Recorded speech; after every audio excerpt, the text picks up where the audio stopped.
LeGrand-Elliott. I'm Cindy Ayers-ELLIOTT. And we have a brand new show called Ag and Culture. We'll be discussing all things agriculture. But more specifically, how it affects farmers and ranchers of color with national and local guests. And of course, we're talking culture, food, wine, health, politics, education, and so much more. Join us for informative and fun conversation with guests from all over the country. It's a fresh new show, Ag and Culture, every Tuesday morning at 9 a.m. Central, 10 a.m. on the East, and 7 a.m. on the West. Watch us on our YouTube channel, MS Footprint Farms. And on WeBelieve.global. Good morning. Ag and Culture is officially back on the air, episode number 14. I'm your host, LeGrand-Elliott, and always my lovely co-host that's finally back is... I'm Cindy Ayers-ELLIOTT. Hello, LeGrand. How are you? And where have you been?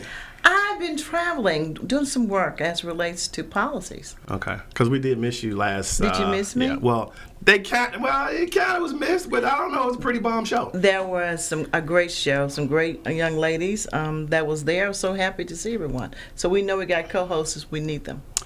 And they were much obliged. Anytime you need to come back, they definitely will. I think they kind of got the bug a little bit. A little bit? A little bit. Mm-hmm. Yeah, I think a lot bit. They really enjoyed it. And we appreciate our guest that was on last week from the J-Tech program at Tougaloo College. This is Ag and Culture. It's all about agriculture and how it affects the African-American community and everything that goes along with that. Not just agriculture, but culture as well. Please reach out to us, Facebook Live. Hello, Facebook family. If you're there, you guys can chime in. You can also get us on Instagram, Footprint Farms. And if you need to reach us directly for some fresh, what you got, some fresh collards? We have collard, mustard, turnip, kale, varieties of kale, squash, cucumbers, tomatoes, mint. Hit us up, 601-910-5534. And as always, this show is being proudly sponsored by Heifer International for over 75 years. Heifer International has been helping agriculture farmers all around the world create and maintain a sustainable living, doing what they love to do, and that's to be a farmer. Well, that's a great thing to be as a farmer. But understand, farming has so many adaptations of what it is. It's more than just putting seeds in the soil. Absolutely. Just want to say hello to everybody in North Little Rock at Heifer International Corporate Office there. Yes. Hey, moving on, our guest, well, I don't even say it's a guest anymore. I mean, she's been here before, so it's not like she's a guest anymore. She's still a guest. Well, I guess we'll call her a guest. Okay. But it's always good to get her back in the studio. It's always an interesting conversation. And that's none other than Miss Ermea, E.J. Russell. Huh? Hi. Ermea is not, E.J., what is it? You nailed it earlier. Ermea. He's getting close. Ermea. Judge? He's just messing with I'm me, messing but with her. I am so pleased to be here. I just have to mess with Judge. It's none other than E.J. Russell.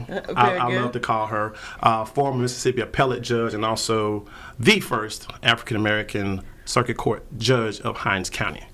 Absolutely. Welcome back to the show, madam. Such a pleasure. It is a pleasure. So, Judge, she and I go back and forth, so she know what I'm doing. Well, as long as she knows what you're doing, because she can give you time for what you're talking about. Right? I know it. I know it. But as always, Judge, it's good to have you back on the show. And the last time we were talking, the hour went by so quick, and we were talking about so many great things that relates to policy in Mississippi. We were doing a legislative roundup, and obviously we were talking about what's kind of the big kahuna going on in Mississippi is the medical marijuana. So hopefully today we'll get to take a deeper dive into those things and kind of spend that whole hour just kind of talking about not just the marijuana thing, but where we are with some of the legislation, being that the session has either come to an end or about to end. It's coming to an end. I expect that they will go home this week and not return, even though sine die, which is the end of the legislative session, is Sunday. It's Sunday. Yes. Sine die. Is that Latin? Yes. I'm on it. I am on it. Give him an A. Exactly. So I just kind of hear rumblings about that the governor could possibly call a special session. If he does, what would that be about and why? Well, I think he has, at this point, lost his need for a special session. The threat of calling a special session had to do with the income tax, personal income tax. Mm-hmm. He wanted it completely eliminated. Mm-hmm. He and Speaker Gunn had come to some kind of an agreement. It was considered one of those backroom deals, so nobody really knew what that deal was. Lieutenant Governor Hoseman, who serves as the president of the Mississippi Senate, wanted to do a gradual reduction and then elimination if it proved to be fruitful Sure. and beneficial to the state.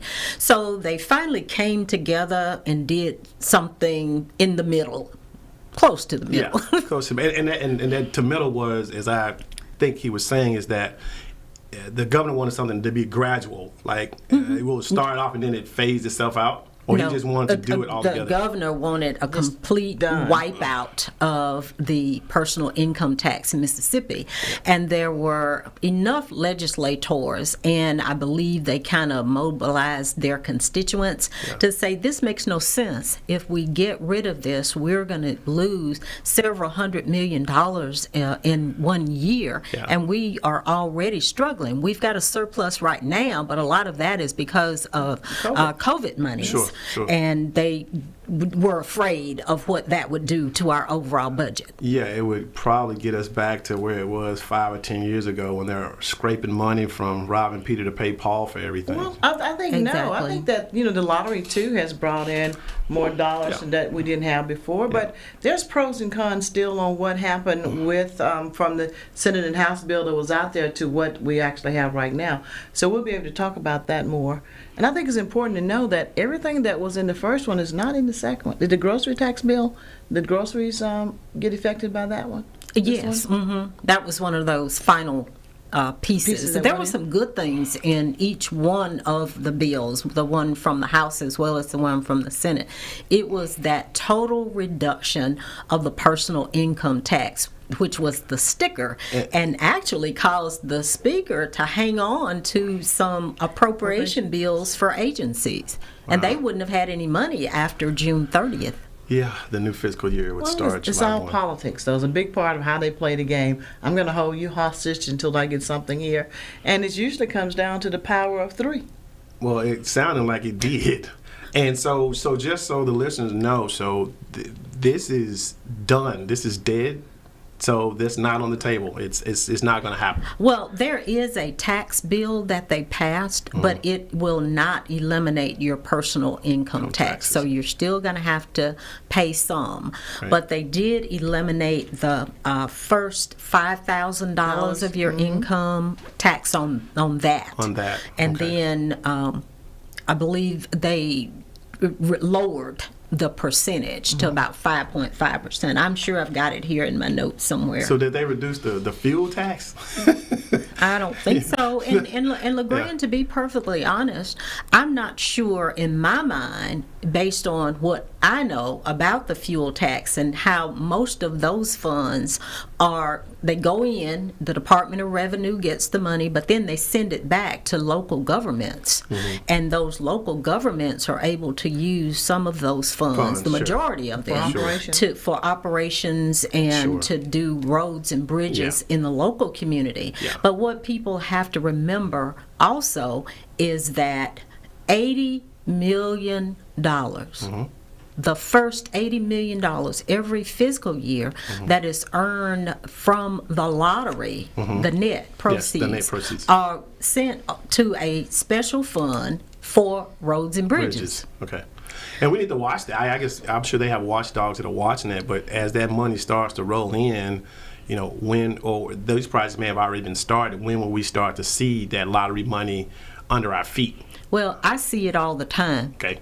Look, as I travel north, the construction. As I travel south, construction. We are already seeing the fruits of those funds, the $80 million. When you see those trucks out there, all those orange cones, that's that lottery money in part. And they've already distributed the $80 million for the 21-22 budget year. So now we'll be looking for the next dump of 80 for the next fiscal year. After July 1. It starts counting again on July 1.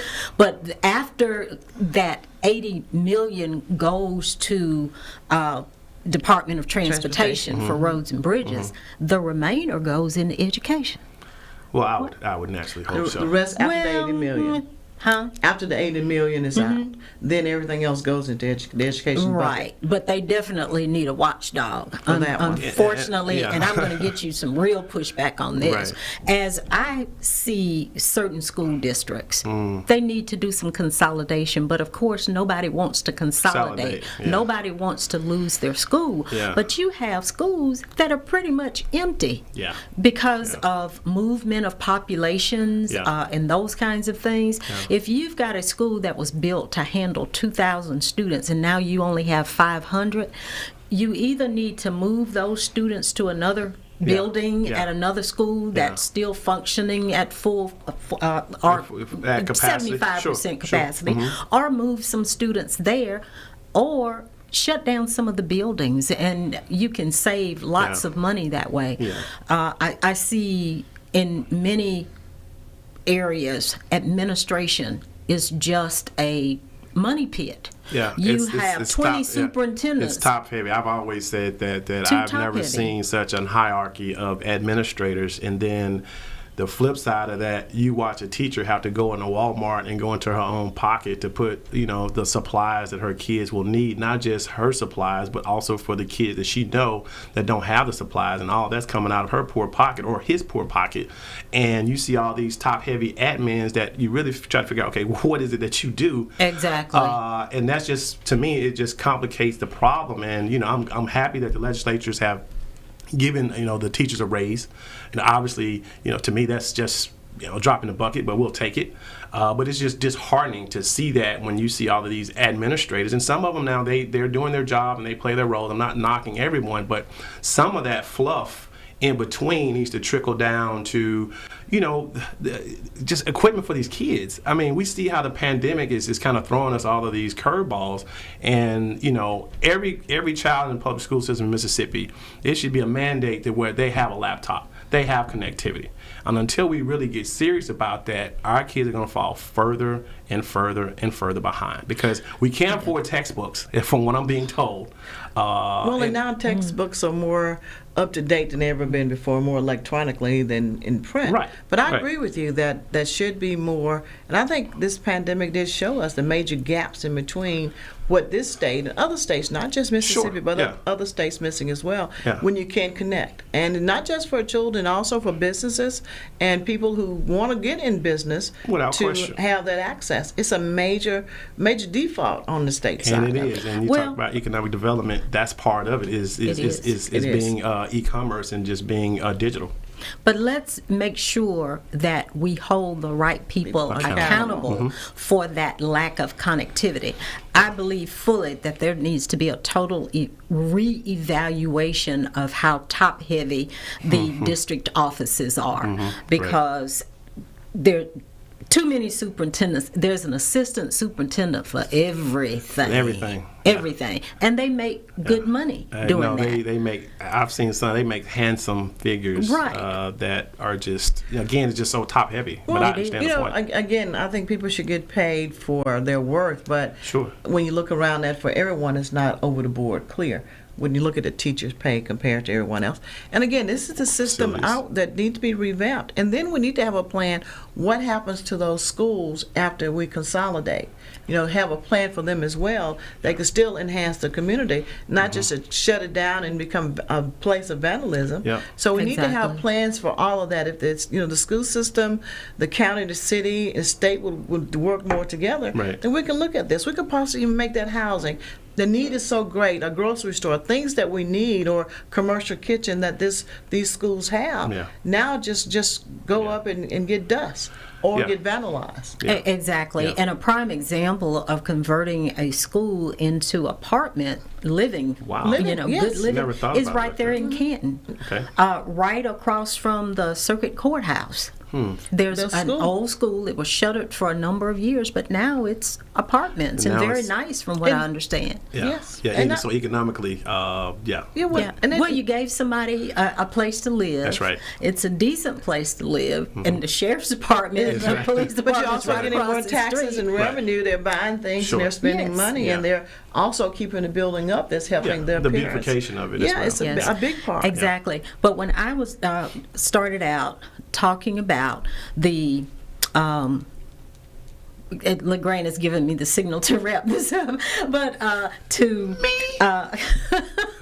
we'll finish this later. Right? It's me this time. So we're going to talk about this a little later. We're going to finish this because internet, broadband, connectivity is a big piece, and that falls on somebody else. That's what I definitely want you to pick up, because that's one of my biggest things, is that I hate seeing these kids not have the equipment and the tools, especially a laptop and connectivity that they need to do their work. Even if you want to go virtual. Hey, no class today, we're going virtual. A lot of kids, sounds good, they can't do that, right? We're going to be back with more of E.J. Russell, Dr. Cindy Ayers-ELLIOTT. You're watching Ag and Culture, episode number 14. Can you believe that? We'll be right back after this quick break. Heifer USA is a nonprofit that supports small-scale, sustainable livestock businesses, and we are currently seeking individuals interested in pastured pork production in the state of Mississippi. Applicants should have access to at least 35 acres of land and be willing to participate in in-depth training, both online and in person at Heifer Ranch in Perryville, Arkansas. To learn about our operation, check out the Pastured Pigs playlist on the Heifer USA YouTube channel, or contact Farmer Engagement Specialist Ruth Canada at 501-391-5511. Footprint Farms is a beautiful 68-acre vegetable and cattle farm located in Jackson, Mississippi, and is Mississippi's largest urban farm. The mission of Footprint Farms is to provide the community access to healthy food choices, introduce our youth to agriculture, and provide training and technical assistance to small farmers and ranchers. The farm is open to the public every Friday from 2:30 to 5:30 p.m. to purchase fresh produce, or visit us at the Mississippi Farmers Market located near the fairgrounds in February. We accept all forms of payment, including EBT and SNAP benefits. Looking for a beautiful venue for your next wedding, family reunion, or dinner? Footprint Farms offers a 3,000 square foot facility on 5 beautiful acres, perfect for your next event. For more information, visit our website at footprintfarms.com, Facebook and Instagram at Footprint Farms, or call us at 601-910-5534. Footprint Farms, farm fresh, city sweet. Hey, welcome back to the B Block of Ag and Culture. I'm your host, LeGrand Elliott, and our lovely guest this morning is E.J. Russell. She's a former Mississippi appellate judge and former Hinds County circuit judge. And Judge, get back to your point where you were harping on one of my pet peeves, and that's the connectivity portion as it relates to school children and just our communities at whole. Well, with COVID, it really brought to light how bad our broadband and internet connectivity is in Mississippi across the board. Most of the kids do have a laptop. COVID money was poured in, and the students were able to get laptops. Sure. But it's so not dependable service because we have an internet connectivity problem. Issue. They can play on that laptop and do other things on that laptop, but trying to get in, they lose their Zoom links all the time. Yeah.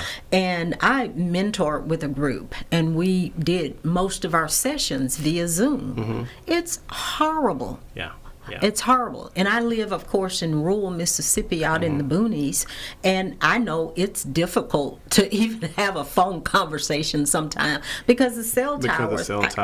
I have not figured out what it is, and I have complained to my public service commissioners. Remember that, people. Public service commissioners are responsible in part for making sure that we have good connectivity, and we just don't have it. And Judge, speaking of the PSC, didn't they have a program that was specifically designed for rural areas, and it may have been part of some of the COVID monies that it was helping with connectivity or giving connectivity at a discount or something like that they had going on specifically for rural areas or for households that fell on a certain income threshold? Well, all of what you say is true because there were discounts in many instances, or you could get free internet service during COVID. I think some of that is going to continue. It was also available for certain seniors at certain income levels so that they would have a way to communicate with the outside world, if you will, outside of the walls of their homes.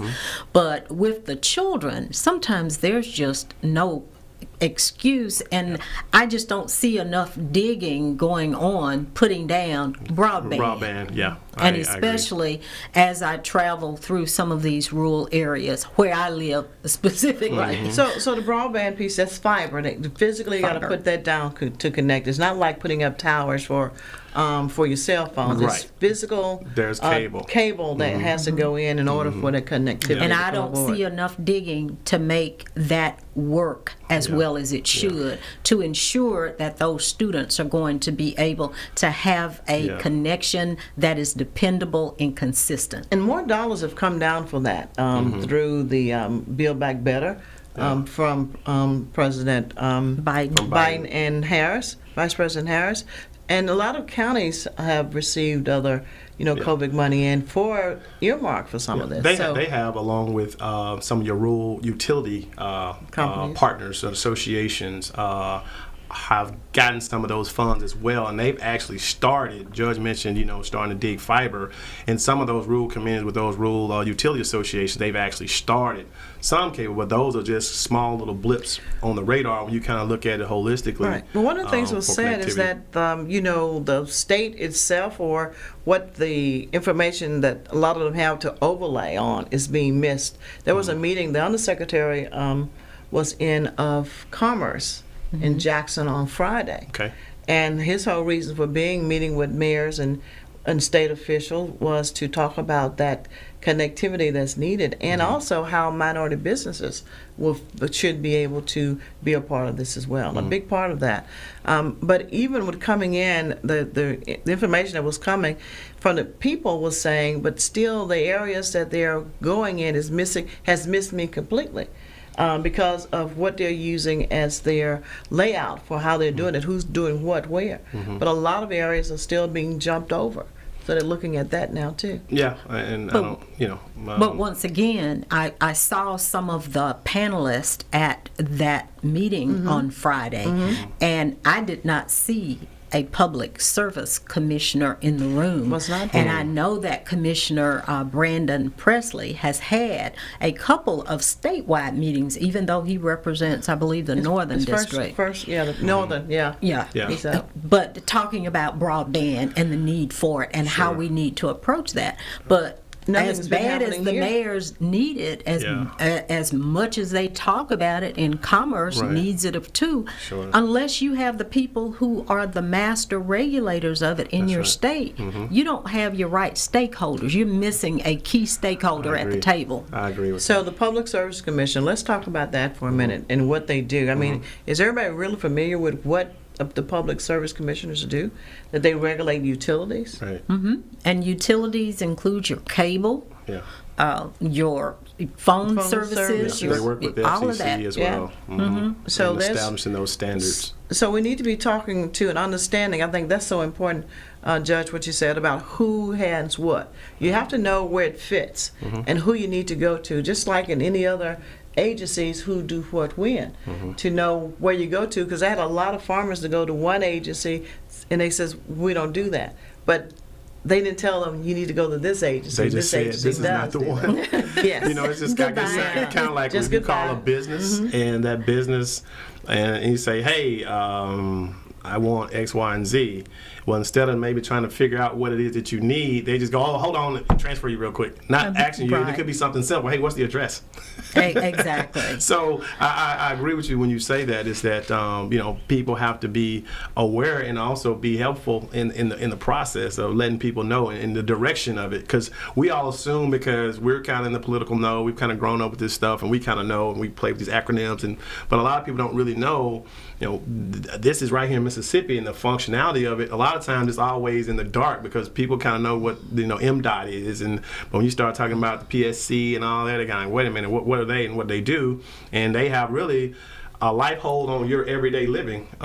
Exactly, because they decide who can service your area. The companies that come in. Right, which there needs to be watchdogs for that, because if again, we talk about broadband, if there is a situation where this company could come in as Company X, but they really like Company Y for whatever reason, they like Company Y, and Company X may be the better fit, but because you don't really know, people don't have a grasp on it, or their deer camp buddies or whatever, you don't have that, and then people in Mississippi, we miss out. Not saying that's the case, but there are instances like that where we miss the boat on so many things because of some what I consider just pettiness.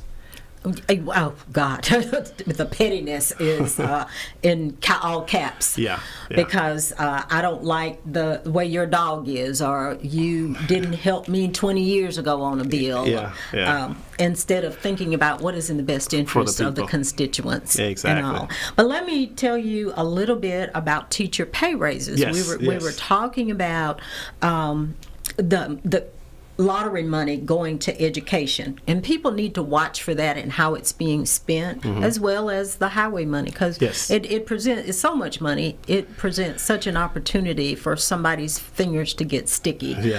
Of course nobody I know would do that kind of thing, but it does have those temptations. It does. And it's coming in quickly too. But on the teacher pay raise, you would be pleased to know that Mississippi teachers now earn more than the Southeastern average.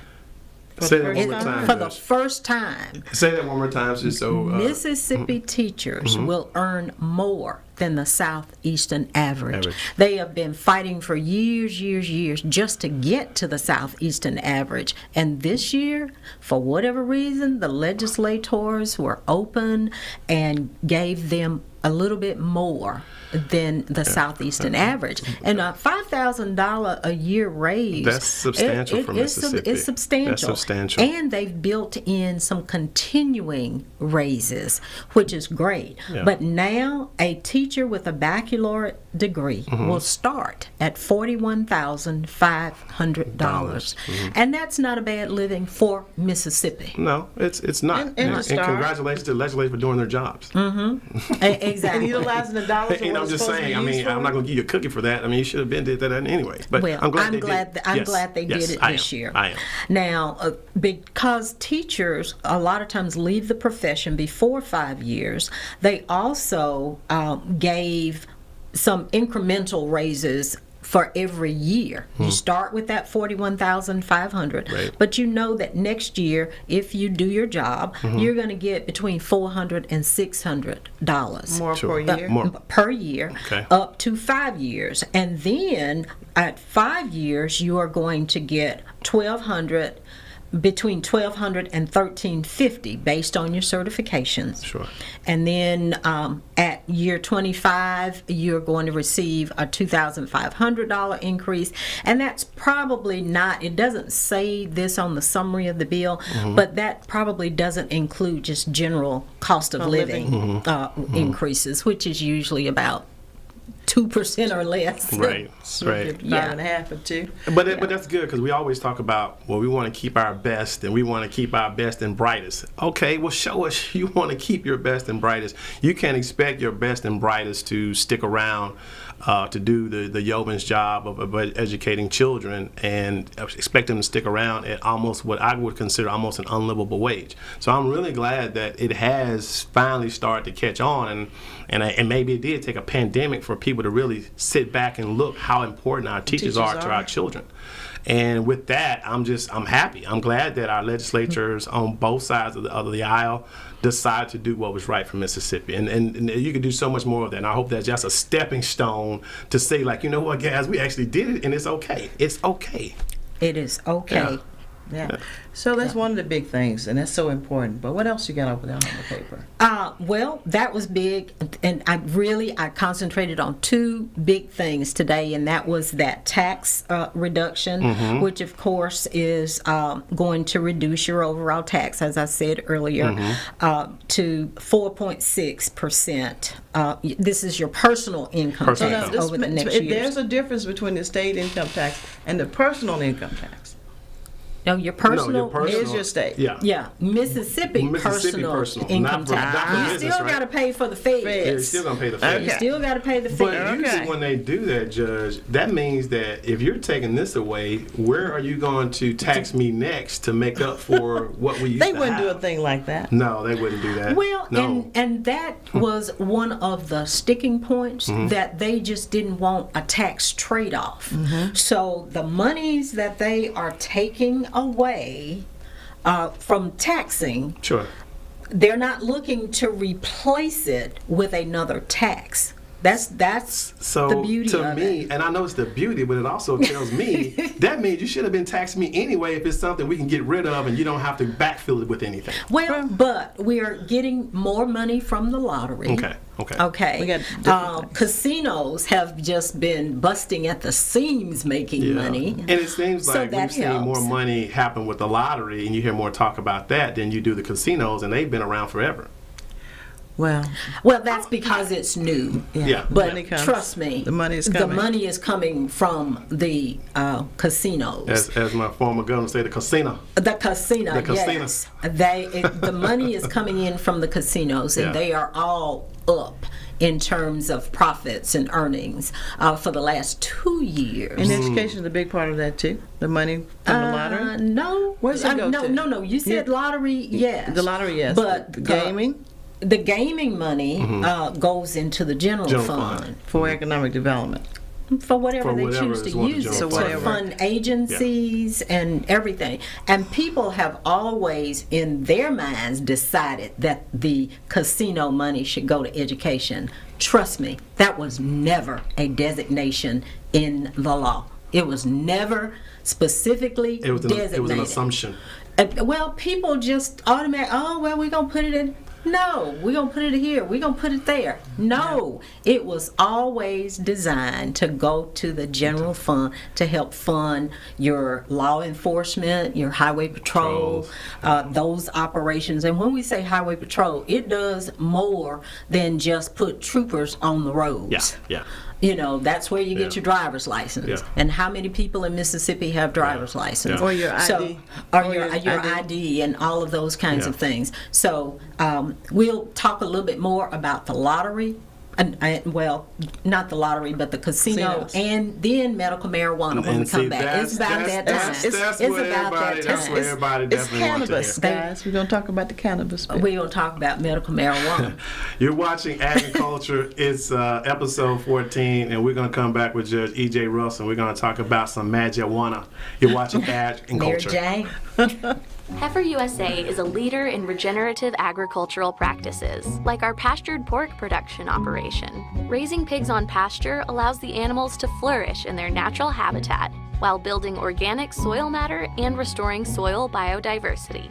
And we're sharing our knowledge with viewers like you with in-depth training videos on raising pastured pork, poultry, cattle, and sheep. Find us on YouTube at Heifer USA and join our online community of regenerative ranchers today. Footprint Farms is a beautiful 68-acre vegetable and cattle farm located in Jackson, Mississippi, and is Mississippi's largest urban farm. The mission of Footprint Farms is to provide the community access to healthy food choices, introduce our youth to agriculture, and provide training and technical assistance to small farmers and ranchers. The farm is open to the public every Friday from 2:30 to 5:30 p.m. to purchase fresh produce or visit us at the Mississippi Farmers Market located near the fairgrounds in February. We accept all forms of payment, including EBT and SNAP benefits. Looking for a beautiful venue for your next wedding, family reunion, or dinner? Footprint Farms offers a 3,000 square foot facility on 5 beautiful acres, perfect for your next event. For more information, visit our website at footprintfarms.com, Facebook and Instagram at Footprint Farms, or call us at 601-910-5534. Footprint Farms, farm fresh, city sweet. Hey, welcome back to Ag and Cultures, episode number 14, proudly being sponsored by Heifer International. For over 75 years, Heifer International has been helping farmers around the globe in sustaining and having affordable living and wages as they create in agriculture. And we appreciate those small farmers from around the country and around the world. So shouts out always to our proud sponsor, Heifer International USA. Now, I am here with the C Block with Dr. Cindy Ayers and Judge, the illustrious Judge E.J. Russell. Absolutely. We're so happy to have her here. I'm always glad to see Judge. You know why? Because Judge gonna run it down to you. She's gonna bring all the information. She gonna hit you on the shoulder with it because fact is fact, and we always like to be fact based and just have really intelligent people to break it down and really explain to how this affects our community. So, Judge, now back to what you and I was talking about before we went to break.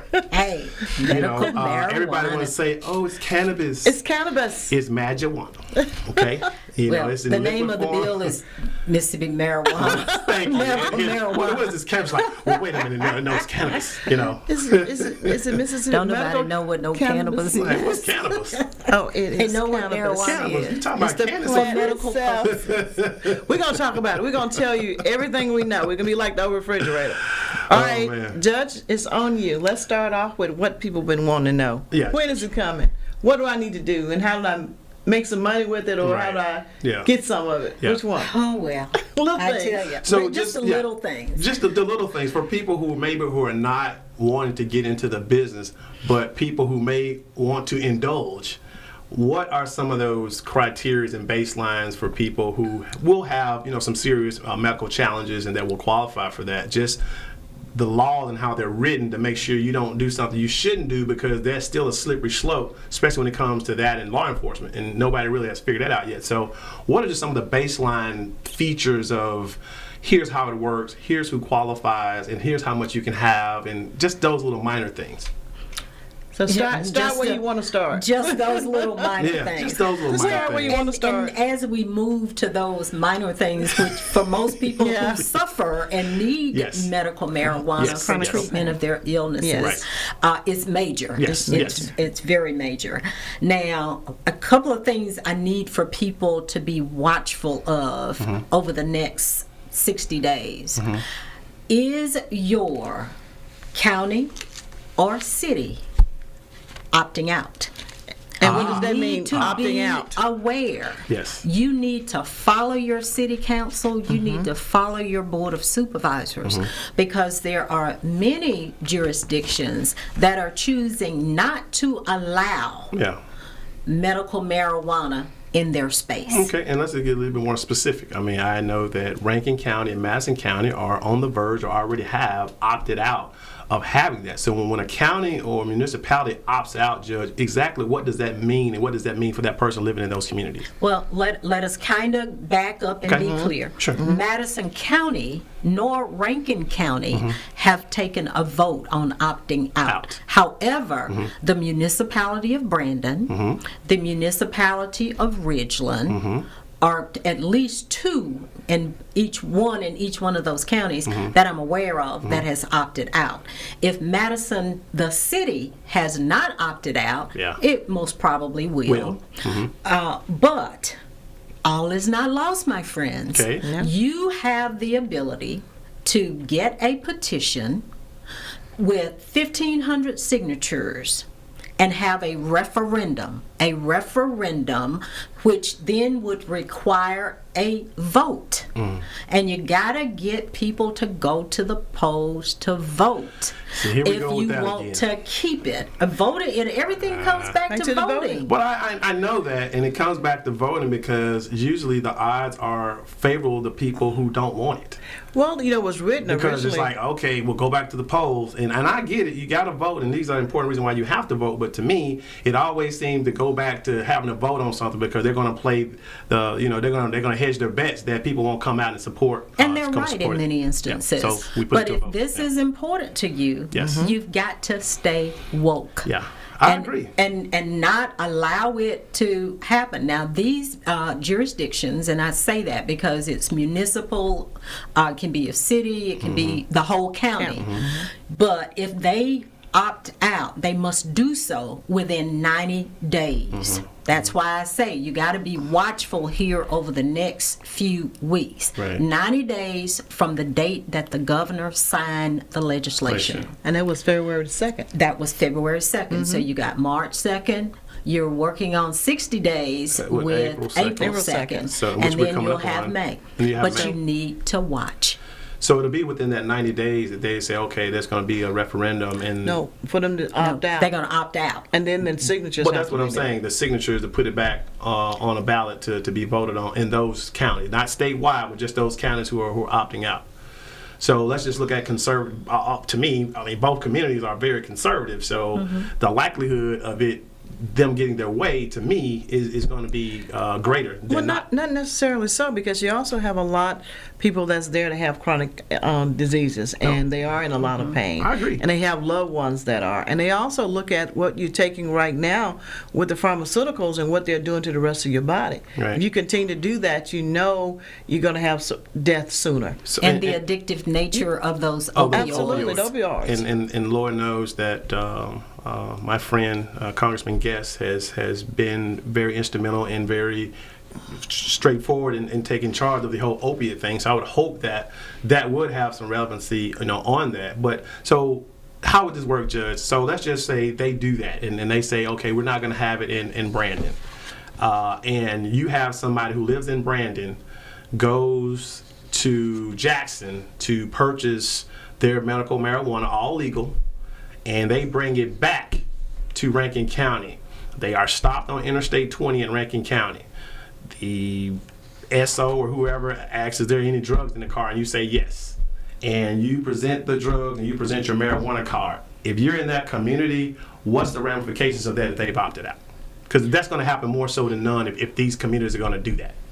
Well, the way the Mississippi medical marijuana bill is written, they would not be able to take you to jail. Okay. If you have a legitimate marijuana card. Sure. And they should start issuing those shortly after April 2nd, because there's a 60-day requirement on issuing that. You can go to your physician, but now you got the way the law is written, you have to have a relationship with that person who gives you the card or gives you permission to get the card. You can't be physician shopping. You cannot be physician shopping. Right. You have to have spent at least 8 hours with that person. Okay. But your optometrist can give you, I'm going to call it a prescription for a card. And I have to go today. Because is it too early to go? Glaucoma and different things, like different eye diseases. It's too early. It's too early to go? Well, it's not too early to go, but you can't get your prescription today. Yes. You can't get your prescription until, I'm going to say, after 60 days. Now, some people may read it a little bit differently, but it specifically requires the health department to begin issuing cards to patients within 60 days of passage of the bill. So that should be by April, in a couple of days, at least April 2nd. So all the regulations that the health department was in charge of writing, have we seen any type of drafts of that? Yeah. They are not complete. Oh. They are not complete. But no drafts are out. Right. I haven't seen any drafts. But you can go to the Department of Health's website and kind of follow that, monitor that, and keep up with it so that you can be on the front end of it. Okay? Yeah. And also, if you have a legitimate marijuana card and you are taking that marijuana, it does not now prevent any employer from firing or refusing to hire someone who is using medical cannabis or from having drug testing policies. And that would make sense. And that would make sense. It doesn't excuse you. And that's why I was asking you about the whole Rankin County thing, so people understand their rights.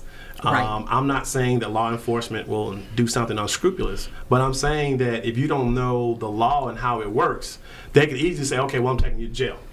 Right. And you don't necessarily know your rights. You kind of like, well, we don't have this in this county, and this is illegal. And so, I mean, that was very good information that people know that if you have a legitimate card and it's in your card, on your person, but you're not inhaling it and you're not under the influence of it. Now, if you're under the influence of it, that's a totally different dynamic. The card totally or no card doesn't matter. You're inebriated. Because you are not to drive while you are under the influence. Absolutely. And I just people just be very clear on that, because if these counties opt out of it, you're going to have people finding their way to other parts of the state to get that and bring it back. So I was just... Of course they are. Sure. Yeah. It's just like it is still now with some counties you still can't buy alcohol in. What are they doing? Yeah. But the important part about this is that doing it the right way. Having a relationship with your doctor. You are in pain. Yeah. You're deserving of this medicine that's better for you to do that. And since it is passed by the state, there are state laws that's going to overwhelm the cities anyway. Right. But again, it's that just like drunk while driving. Yeah, sure. The same Exactly. pieces. You cannot be under the influence. Yeah, and even if you're taking opioids, they usually have a warning on there that says, do not operate machinery or drive when you use this medication. Right. But you were asking specifically, like I said, it's a long list of illnesses that you can have and qualify for medical marijuana, and you can be prescribed medical marijuana to help treat debilitating medical conditions, which include cancer, and it doesn't say any specific kind, just cancer, Parkinson's disease, Huntington's disease, muscular dystrophy, glaucoma, spastic quadriplegia, positive status for human HIV, acquired immune syndrome, AIDS, hepatitis, lateral sclerosis, ALS, Crohn's disease, ulcerative colitis, sickle cell anemia, Alzheimer's disease, agitation of dementia, post-traumatic stress disorder, autism, pain refractory to appropriate opioid management. So if you've got addictive to the opioids, I guess they'll wean you off of it and get you on I guess diabetes, spinal cord disease, or severe injury, or the treatment of these conditions. So, Judge, can these be found on the health department's website? Yes. Okay, great. I just want the subscribers to know that I know she's naming them off. Don't try to write them down. Just go to the It's over 65. It says over 65. Yeah, the Department of Health website, and they'll have a clear cut whatever the diagnosis is. They'll have those up there, and there may be some that they don't even have yet. That they're muscle yet to discover. spasms. I mean, if you've got any kind of chronic pain, I mean, that is truly headaches. Chronic and documented. Chronic pain. Yes. Sciatica. Some people are just in pain every day of their lives, and this can give you some relief. And let's talk again about that timeline. After 120 days from the date of the Mississippi Medical Cannabis Act, the Health Department will begin licensing and registration process for practitioners. Those are the doctors. Cannabis cultivation facilities, cannabis processing facilities, cannabis testing facilities, research facilities, disposal entities, and transportation entities. So that's 120 days, and I calculated before, I believe that's in June. So all those regs or licensings will be done for those entities who want to get into the business on that side of it. This is the people that's looking to go into business, or the ones that are already in business coming in. So now we need to talk about how do you become connected to it business wise. What do you do and what do you have to do? Well, one more timeline I need for people to remember. 150 days licenses for the dispensaries will begin to be issued.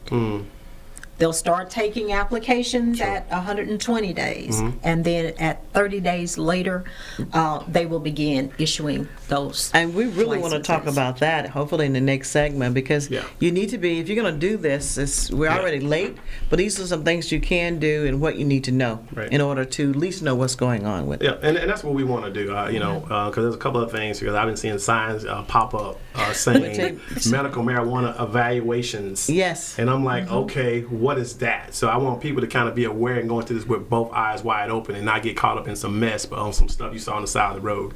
Anyway, Agriculture, episode number 14, Dr. Cindy Ayers, Judge E.J. Russell, having such a great time talking about Mississippi marijuana.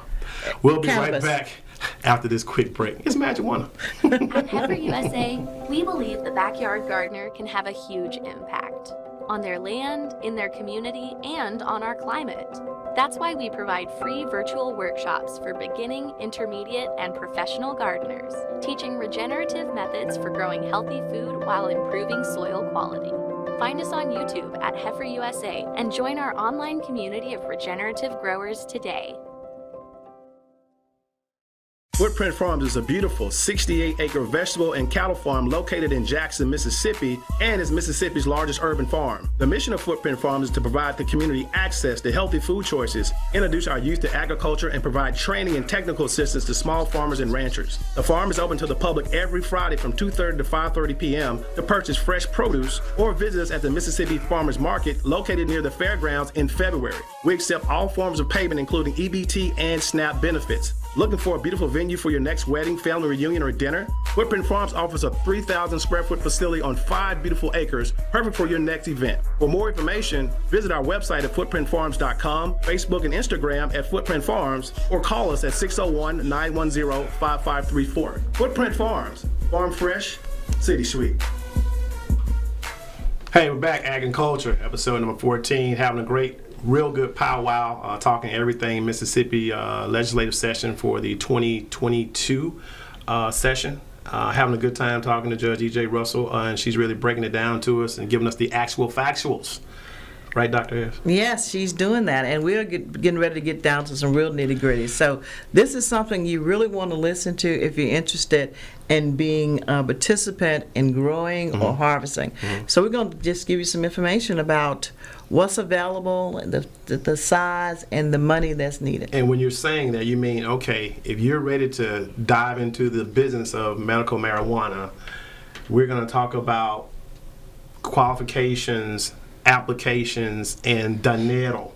Because you got to have a little dinero to play in this game. So I'll let you guys take that away, because I think it's very important, because there's a lot of misnomers out there that you kind of hear people. So, Judge, please let us know the small size, and you can get up to you want to scale up really big.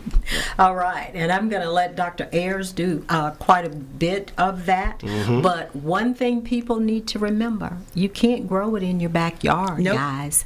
There is no outside grow for medical marijuana in Mississippi, and there is no personal use grow in Mississippi. See, what had happened was what had happened was don't get it. So except for you going to the pokey to the popo. So it's still so important that, again, this is first phase. This is for medical only. So it has to come from a prescription from a doctor or from one of the physician that's listed. And from an approved facility. And an approved facilities, which is what we're going to talk about. Right. And we have seed to sale so they can track it. Yes. It's just like your Social Security card. If you go to one store and you give them your prescription, your number goes in, you're number 22, and whenever you get ready to go to the store, you come up with your card, it's all, you're number 22. You've already did your portion of what you can do for this month. And that's good. This week. I mean, that's probably better controlled than the opioid control when it comes to narcotics being just legally written. Yeah. And that's great. I mean, because you're going to have to, I'm glad they're being able to start from the ground floor to get it right, so that you can just, drugstore hop. We're just going to drugstore hop, and nothing can come through your back doors that's not accountable for.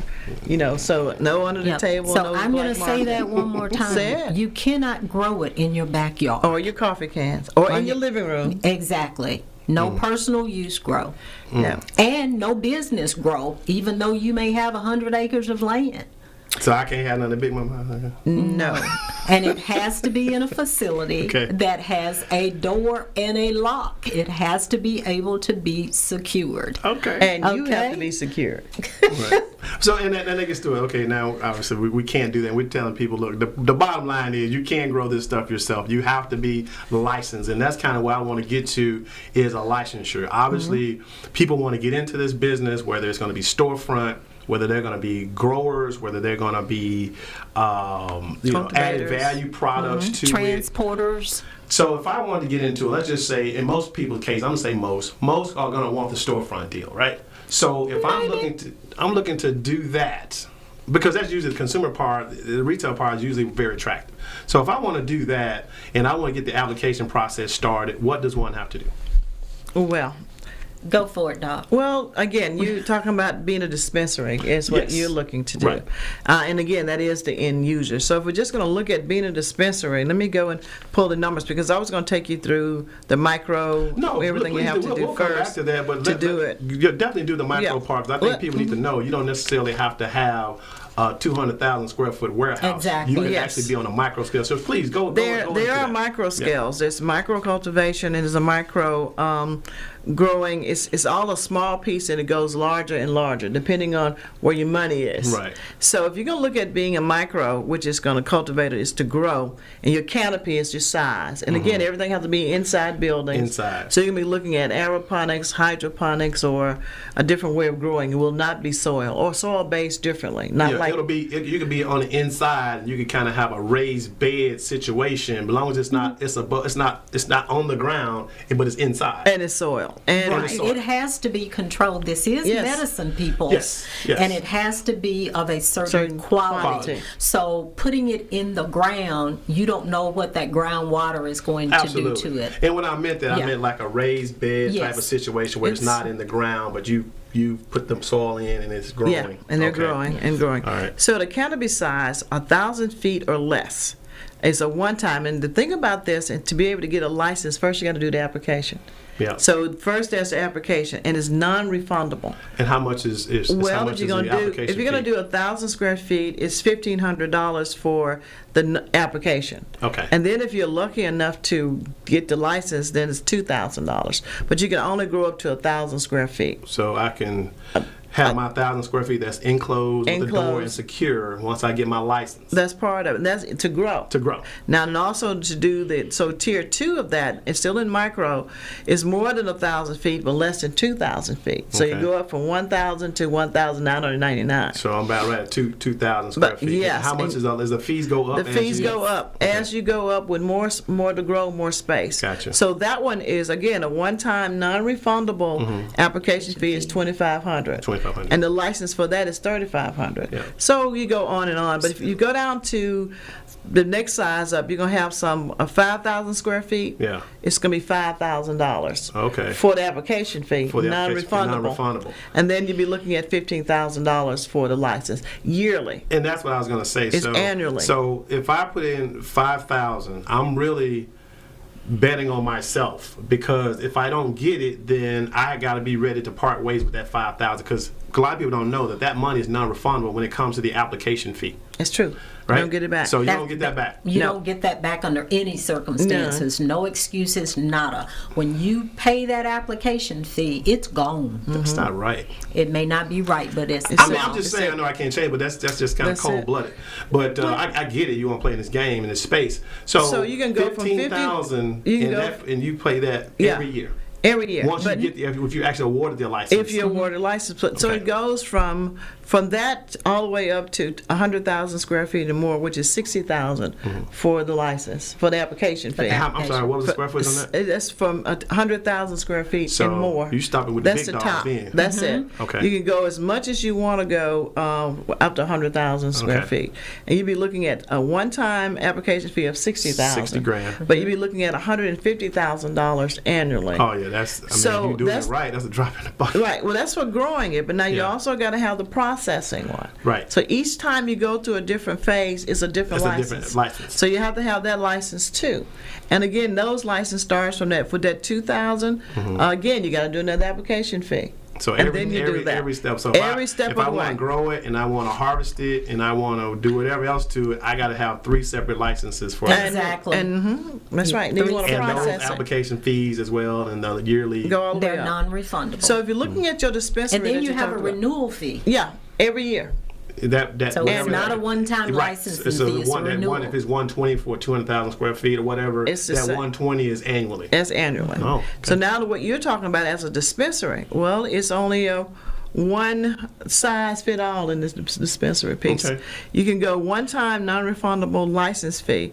That's $15,000. That's again for a non-refundable application fee to do a 15,000. dispensary. Okay. So And then you'd be looking at $25,000 if I get the license. Per No, year. That's to get the To, license. you know what I'm saying? When I get the 15 license, that I get awarded, that's 25,000. Then annually, I pay 25,000. Yes. Okay. Yes, and it goes from that, the dispensary, then you can have transportation.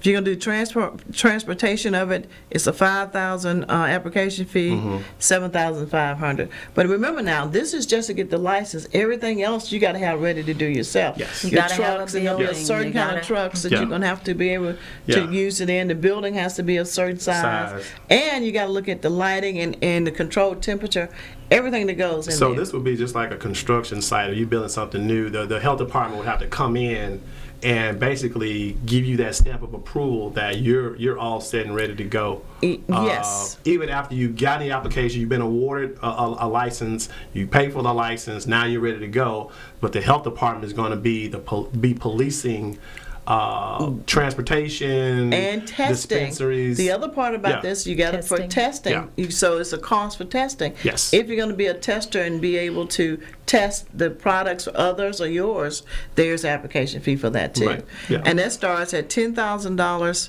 for the non-refundable app, up to $15,000 for the license itself. But again, there are certain rules that goes with that too for testing the facility. And then you got to go in. You have a research facility, and this is one that I was really hoping that our universities would look at to do, because it's the research at any university or college in the state is exempt from the fees. So if they're looking at that for research, so that's if you're a possibility. research-based If you're college or university, then this would be something that you could get into add the to research. the endowment. Well, you can research it for sure. Well, that's what I'm saying. Yeah. And then you go into, again, there's transportation and disposable. So transportation, again, is a one-time $5,000 with an annual fee of $7,500. But again, there's going to be specs on how this truck has to be to go from one place to the other to go into that. I'm sure it's got to be GPS. So, you know, we did as we said, quick and dirty, looking at if doing up to at least $2,000 square feet, you're going to need at least $150,000 to get started with. Even at so that's a micro, right? That's micro. That's a micro. Even a micro. Even at a micro. How many? 150,000 at least, because you got to buy everything. Well, yeah, you got to buy the equipment. You got to the space, the capital. The space is going to be there. You got to hire somebody at some point, and somebody's got to know what they're doing. Yes. And the training, and that has to happen. Plus, you also got to have your accounting system in place for that as well. I watched it on the news, and they have a whole, point of sale inventory software that's specifically for this type of industry. Exactly. And it's being put around how Mississippi laws are. So it's specifically being for that, which means they're going to have a company that you have to use, which is another cost. Yeah. To and do that's that. The POS system and all that stuff. That's that seed to sale. They know where it was planted. Yeah. When was harvest? So basically, they're using what we in logistics. There's basically a blockchain mechanism that they're really doing. They're blockchaining this everything industry. around. Yeah, and I'm pretty sure data mining and Bitcoin is going to get involved with this. And for Mississippi, we'll probably sold last before it gets to Bitcoin. But this is a major step. But and that's good. So if people are saying, you know what, I was going to invest my money in something, and I'm going to take the plunge. What are our timelines? What are the deadlines to try to qualify for any of these modules of being in the business? There is no deadline. We just have a beginning point, and they begin to take applications 120 days after passage of the legislation.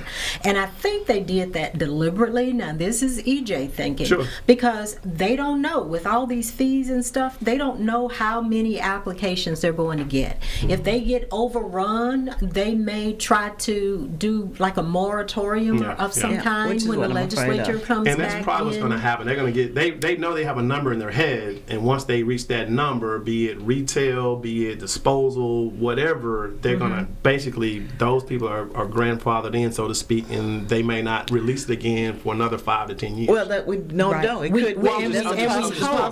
A lot of states, though, that have gone to medical marijuana, they started out with caps. We're not going to have more than 20.